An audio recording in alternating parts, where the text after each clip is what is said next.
aims are and why, firstly, you joined Vision Hunt. That would be a great place to start. Um, I joined Vision Hunt at a time when I actually felt that I needed a change. We were restructuring what we were doing in Chestrad.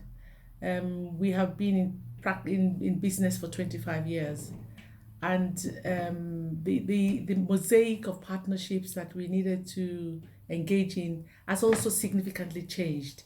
The global health terrain is also moving more and more into private sector engagement, new types of engagement with policy, new types of leadership, multicultural leadership, and we also were looking at new forms of financing that's not the traditional international aid, even for civil society organizations such as mine. And so we had gone through a process of reviewing our work and also thinking that, and also becoming a social enterprise. We had become a social enterprise. And so I had felt that, am I the right person to lead a social enterprise? I have very little private sector experience. I think I was having my negative thoughts. Yeah, sure. We all have those. Yes, I was having my negative moments when I was thinking, oh, I don't know, I've spent such a long time thinking that private sector had horns and they were bad for us. But I also had reached a stage when I thought that we also in the social enterprise, social sector needed to be more efficient. My practice in my study at INSEAD had also highlighted to me that more is our more approach. We call it in my organization the M approach. The M approach, which is always asking for more money, more health workers, more, is also not sustainable. Sure. Private sectors got it right.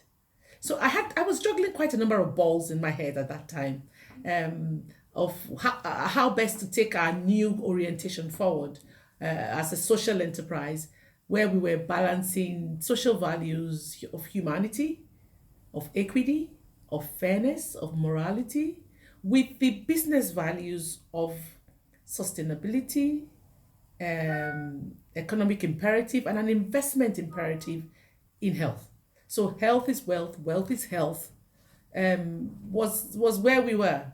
And organizations such as mine, especially in southern countries, need to think differently, do things differently. So I was hunting for the button that would make that happen. And I'm very thankful to my niece, and I am Remy, for suggesting that I speak to Sarah.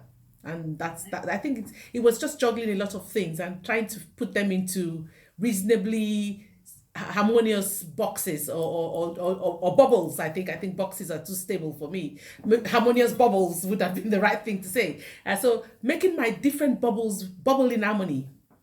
I think one of the other reasons is that I am at the age where I'm looking back and looking forward, because there's always something to do, but there's always something you've done. So I'm at the age where I'm looking back, I'm looking forward, and I'm thinking, what the 25 years of Chestrat have produced much more than I ever imagined. But I needed to consolidate on what it had produced and look for run with it going forward. What has it produced? That's why I came vision hunting with Ginger. Fantastic. So, tell me a bit more about the Vision Hunt process and how you went in and what you did and how it developed your thoughts.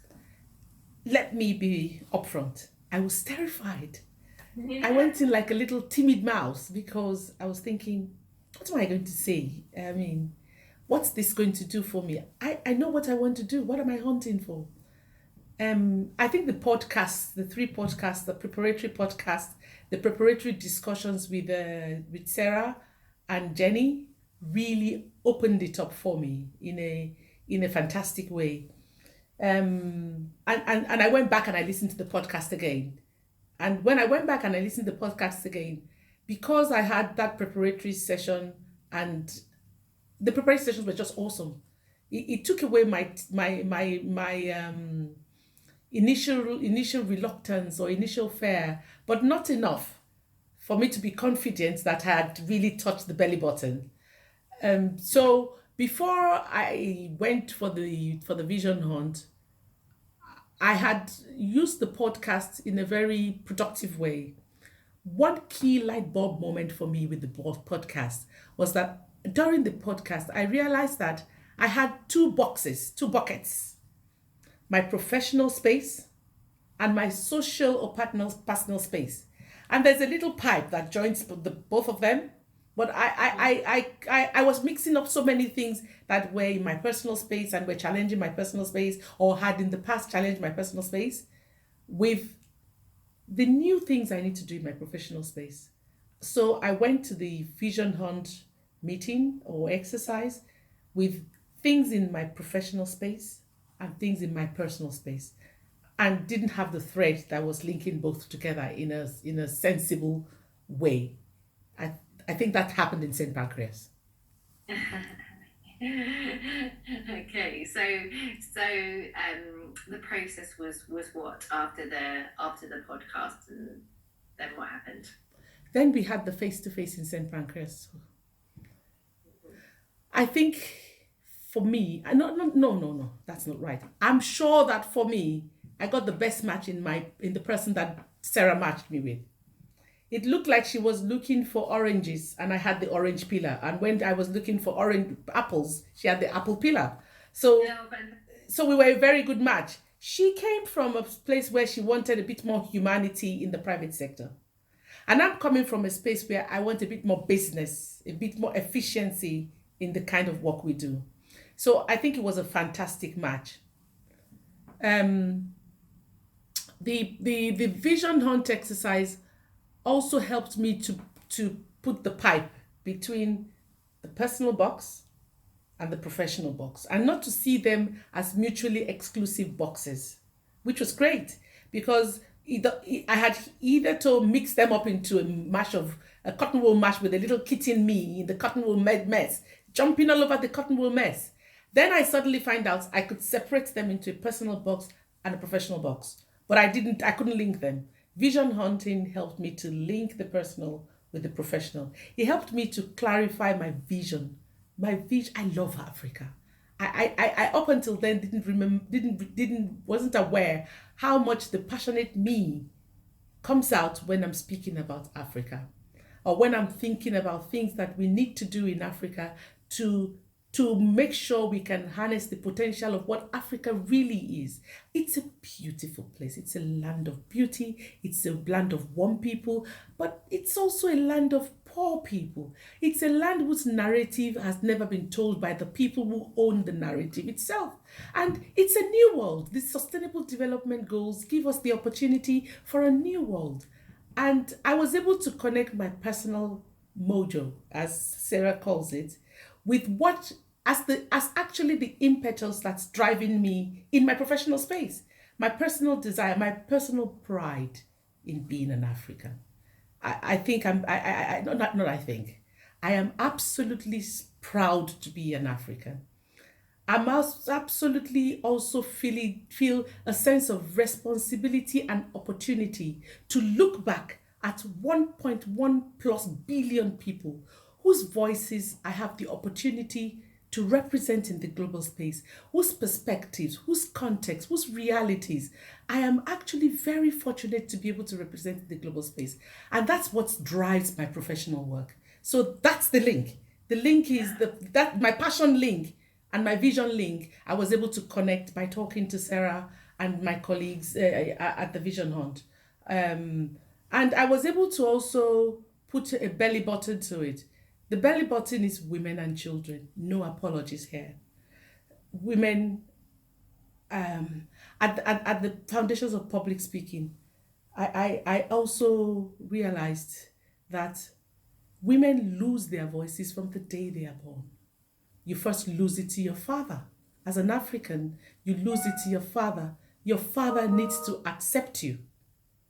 Otherwise, you don't exist. And progressively, you continue to lose that voice until you get into the workspace. You cannot give somebody a voice she's lost from the day she was born. So I touch the belly button of my passion for women in a different way. First, understanding the pride Africa has in women, and understanding the limitations that pride also have constrained on being who you are, the authentic you. That I was able to link also at the Vision Hunt. Okay, so tell me, what is your vision? Do you have it clarified in your mind now? Is it something that you can neatly describe? Oh yes, I think I have that vision very clarified, both in my personal space, thanks to I am Remy, and in my professional space, thanks to Ginger Publications. Ginger Public Speaking has been actually the catalyst for both the personal and the professional space. My vision in my professional space is to ensure that women have a voice in Africa that positions them to survive, thrive, and excel. In the past, we've always thought about women in empowerment as financial, but the voice of a woman is more than a financial voice. It's a woman that needs to survive. As a girl child, the woman needs to be accepted. She needs to find her voice from being a girl child. As a young girl, as a young adolescent, she also needs to find a voice by being educated and being sent to school. Without education, she's not going to get a voice. As a young woman, she needs to have respectful maternal care. She needs to have access to the healthcare she needs when she needs it and how she desires it. As a woman at work, whether she chooses a vocational training or she chooses the professional training, she needs to have access to credit. And I don't think it's microcredit, it's real credit that impacts and changes lives. That is what we want to do in the Tariro project. The Tariro project links mother and child pairs. So our vision in the Tariro project, and by the way, Tariro means hope in Shona language, our women and our children are our hope. And so in the Tariro project, our goal is to provide inputs through digital adoption of technology and a digital template that helps us to track 2 million children and 500,000 women to ensure that they have access to survive, thrive, and excel. And we hope we can do this in 2.5 years. So we're thinking of 2.5 in 2.5 as the slogan. So we do have a vision. Can you explain to me how that works? First, that project for the individual. So for the individual, first it's from conception. We call it from 0 to 60 months. First is to get every woman to antenatal care on time so that high risk pregnancies are identified. Support is given to this woman to choose the kind of birth process she wants, and when she's high risk, to access healthcare that she was. So in that way, we're contributing to reducing maternal mortality. 2, the baby is born, whether girl or boy child. That girl is lost or that boy is lost without a birth certificate. And only 35% or 40% of women get birth certificates for their children. So without a birth certificate, you do not count. And so we're promoting birth certificate. Then the child goes through and woman goes through a process of survival. So mother and child pair cannot be separated. Immunization, nutrition, tetanus toxoid. And so they go through nutrition. So there are 8 steps, which we call the Tariro steps.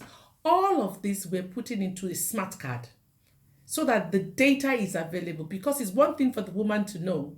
It's another thing for us to have access to the data as policymakers, as advocates, to be able to push for more in a sensible way, not just more that just says more. So it's adapting technology, and each woman and child pair gets a Tariro card. The Tariro card domiciles your data, and it's with the woman. For the first time, a woman would have her own information in her own hands, linked to a facility a healthcare facility at primary care level, and going further because the age of survival is from 0 to 3 months. Then it dovetails to the age of thriving when that child needs to be in school.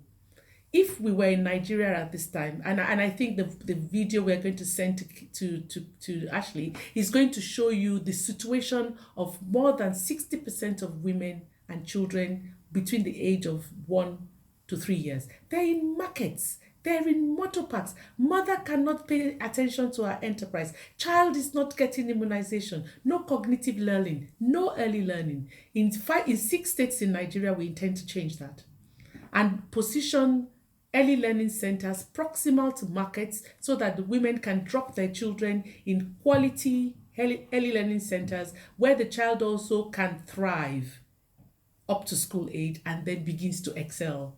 And mother can also be supported to access financial services and do a business enough to be able to pay for the services she needs for both her and her child. So it's a combination of technology, a combination of access to social assets, and access to economic assets for the mother so she can actually afford to pay for services for her child. She finds her voice.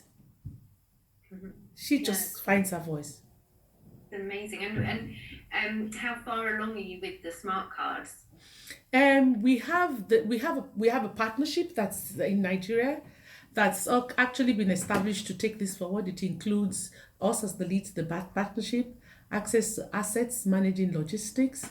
We have Skpe Plus, who is a smart card producer in Nigeria, working on the smart cards. We have SAO Capital, because we know that we're going to need a phenomenal amount of money to get this done. But I think the vision is bigger than how to get the money, but we'll get the money. We have SAO Capital working with us to get the money. And we also have Mother Gold Consulting helping us to build a partnership amongst other civil society and social enterprises so that we have a network growing. That is as far as we are now, is in designing. We have also identified the 7 steps. 8 steps, I beg your pardon.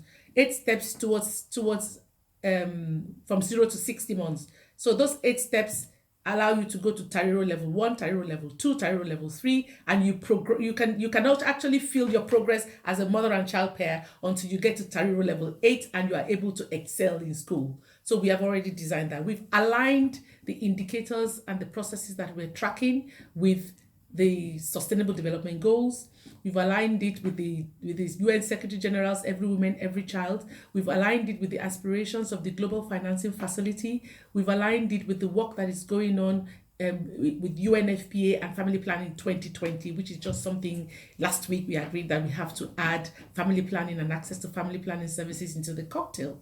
And so we have a robust program that takes on the key issues for mother and child from 0 to 6 months and allows them to survive, thrive, and excel. That's where we are now. Amazing.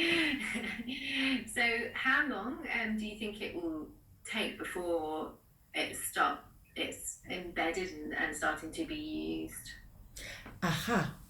We one of the good things that the Vision Hunt has opened up is that I'm not lonely. There are many game changers out there who are women. I used to think game changing was something that I didn't find many women who were game changers. Not because they didn't exist, but maybe we needed a network like this to show that there are many women out there who would care for other women.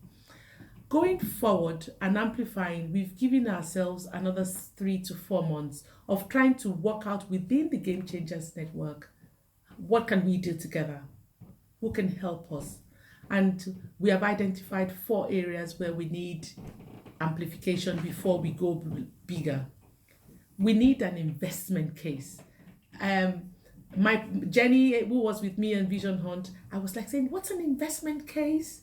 How do I do an investment case? And she said, no, but that's what you've just done. And so putting that into something that we can share with others, we can present with others, is something that's an imperative for us to do in the next 2 to 3 months. So we have a sellable, a bankable investment case. 2, we need to also develop a clear communication strategy. Again, I speak it better than it's written down. So we need to have a clear communication strategy, clear ask, a good map of stakeholders. What do we want people to do, government to do, private sector to do? We need to partner with the private sector, and we need to ensure that we have a smart communication communication strategy that's not just local.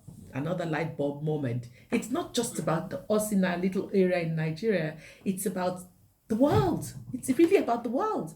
So, and the world out there is it needs strategic communication. So we're going to be needing and looking for how to communicate the vision in bite size. And you can see I've got big thinking. So Yeah. so we need to learn to communicate the vision in bite size and to bring in other women for women to Yeah. work with us. The third bit, which is related to the communication, is we need to also map connectedness, local to global, our connectedness within Nigeria, our connectedness with the six governments that we have identified as forerunning, thoughtful to work with, including the national government. These are the governments of Lagos State, the government of Oyo State, the government of Osun State, the government of Ekiti State, Sokoto State, and Ondo State. We are already in discussions with them so that we have a policy lever that makes this sustainable and expands its coverage over time. So we need to look at those connectedness and also the connectedness with the private sector so that we can connect, just like Jenny and I did, connect humanity to what they're doing and they're able to contribute to the sustainable development goals in a humane way, both within their own organizations and to the bigger part of the world, and also for us to connect socially and deliver global public goods. So that connectedness we're also working on in the next 2 to 3 months. So we're hoping that by November, which is the annual giving week, fingers crossed, toes as well, Yeah. we can actually present this to the world in collaboration with Ginger Publication, the Game Changers Network, and as many others as we can bring into that pathway. The November is the annual giving week. The Giving Tuesday is in November. And so we usually like to push something big into giving and corporate shared value and social philanthropy sometime during giving week. I hope we can make it, but we certainly will try. It's incredible. Sounds amazing. I guess it's like, where do you stop? You can just keep going with this. It's such a huge vision. Yes, one of the things I discovered, I also that motivated me from the vision hunt is that there were so many light bulb moments. Another light bulb moment, Louis Pasteur and Sabine, those who discovered vaccination, vaccinated only one child. The vaccine, the products that they developed was for one child. But the validity and the efficiency of that product has reached billions of children and saved many lives. Our Tariro card will do that. It's going to be a bankable, replicable template that we can take anywhere and make sure mothers and children survive and thrive. Fantastic. So, I guess, what was it about the ginger approach and the vision hunt, and the Game Changers dinner, I suppose, too, that really helped you to clarify your vision? It was the simplicity of its approach. It's not a complicated. It wasn't as complicated as many other places I've been to. It was also the acceptance, the acceptance of the enablement it gave me to be courageous, to accept myself, what's and bumps. Perfection is a process, it's not a destination. And sometimes I get it wrong, sometimes I don't get it wrong. It's such an enabling approach. I think I found also pairing with others. I'm not sure if that pairing was accidental or genuine, but pairing for me was excellent. Yeah. And being able to not just sit with myself, but sit with others with excellent facilitation by Ginger. It was great. I also liked the fact that Sarah, who was the person I was with, she didn't tell me what to do. I come from a culture where we're told what to do and we're expected to do it. But even I'm sure she had some answers sometimes, but she didn't give me the answers. But she helped me to find the answers myself. I think that's also, it's more empowering than being lectured and being told what to do or even being advised. So I didn't Yeah. feel advised. I felt accepted. Um, and I think that was really great. I liked the podcast, the preparatory work, because it just helped you to start thinking of something before you go on. I also liked the pre and post, because 2 weeks later we had a post, which also meant that all of the bubbles, now I'm calling them bubbles in my head, not confusion. All of the bubbles in my head are actually bubbling in harmony. And so I could touch back and say, am I bubbling in harmony? Am I still bubbling with disharmony? But I think there's more harmony in my bubbles, and there's more connection to my private, my personal or social space, and my professional space. I'm also very happy and very confident, more confident, because I don't feel that I'm alone. So the fact that there is a network of women, it doesn't matter where they are. I've listened to all of the women. I just can't get enough of them. And I know that there's power. Women power does exist. I grew up in a patrilineal society where all we see is men helping men. Thank you for women helping women working together and reaching out to women. I don't think I can get enough of it. So what do you want to do next then? Have you got, obviously you've got all your plans for what you are doing with your organisation, but personally, self-development wise, or in networking, or with your vision, what's next for you? We have a strategy meeting in Nigeria next week. We've had a UK strategy meeting.